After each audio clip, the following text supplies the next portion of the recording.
शंभवे गुरुवे नमः। शंभवे गुरुवे नमः।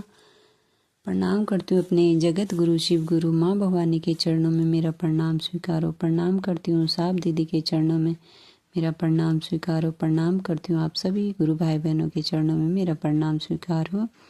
आगे सुनते हैं पुस्तक अन्न मिलाकर पेज नंबर 95 से। पास जाकर देवाशीष ने देखा रुद्राक्ष के 12 दाने लाल धागे में पिरोए हैं। यह सब देखकर उनकी आंखें पथरा सी गई।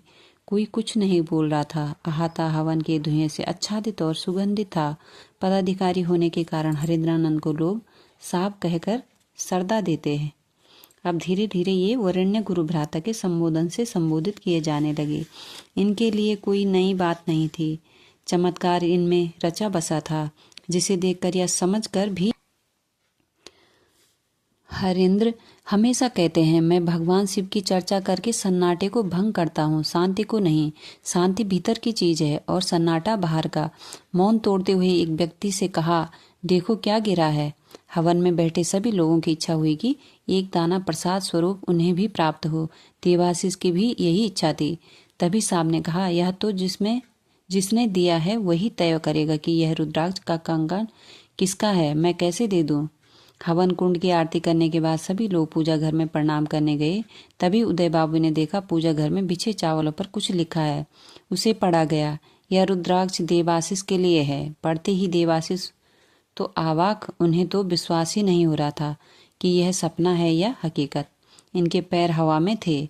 मन प्राण ऊर्जा से लबरेज नीलम दीदी ने 2 मूंगे के दानों के साथ उन 12 दानों को गूंथ दिया, जो आज भी देवाशीष की कलाई पर बंधा दिखता है। यह परिवर्तनकारी मोड़ था उनके जीवन का।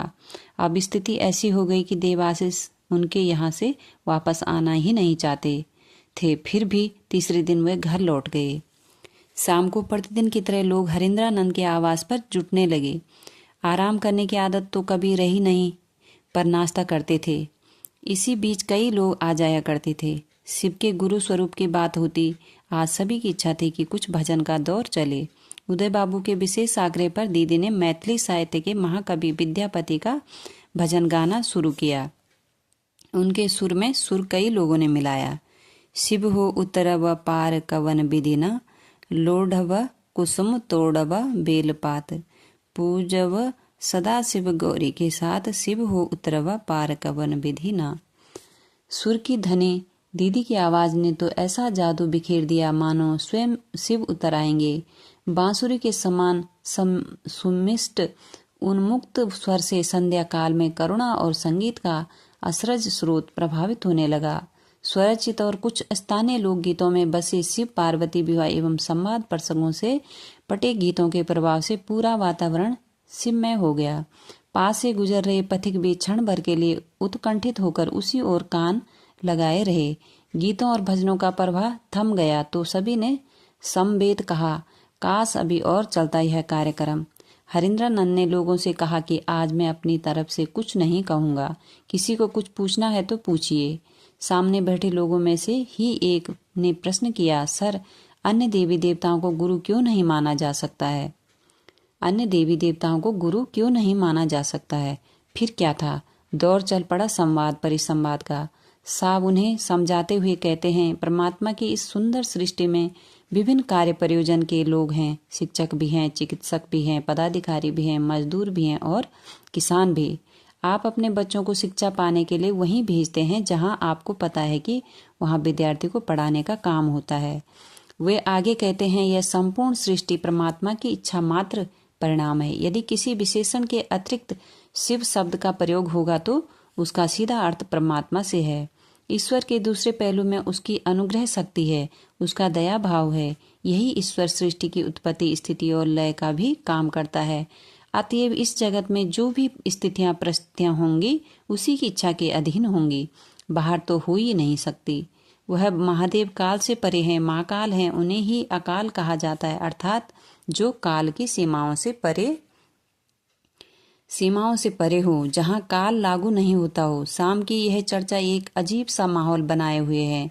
ऐसा लग रहा है किसी पीपल वृक्ष के नीचे प्रस्तर पर बैठे बैठ कोई काल से परे महाकाल को हमारे बीच उतार रहा हो। बोलते बोलते साहब अचानक महाकाल की उस शक्ति की बात करने लगे जिन्हें हम आप काली के रूप में जानते हैं। महाकाल की वह शक्ति जो काल से परे है, उस शक्ति का नाम है महाकाली। वे कभी घोर नहीं होती। तंत्र की दुनिया में कहा जाता है कि देवियों में एक ही शक्ति है जो अघोरा है, वह है महाकाली। घोर भी कैसे होंगी? तब सृष्टि बनी ही नहीं थी। सृष्टि बनती तब ना तरंगे पैदा होती या काल जन्म लेता। तरंगे थी ही नहीं तो घोर कैसे होंगी? इनके अलावा भारतवर्ष में किसी देवी को अघोरा नहीं कहा गया। एकमात्र महाकाली को ही शास्त्रों ने अघोरा कहा है। आध्यात्मिकता का एक विशाल कैनवास बना दिया था हरेंद्रानंद ने, जहाँ कोई भी उस परमात्मा की छवि आसानी से उकेर सकता था। अपने गुरु सहित साहब दीदी के चरणों में प्रणाम। आप सभी गुरु भाई बहनों के चरणों में प्रणाम। आज के लिए इतना ही, इससे आगे कल सुनेंगे।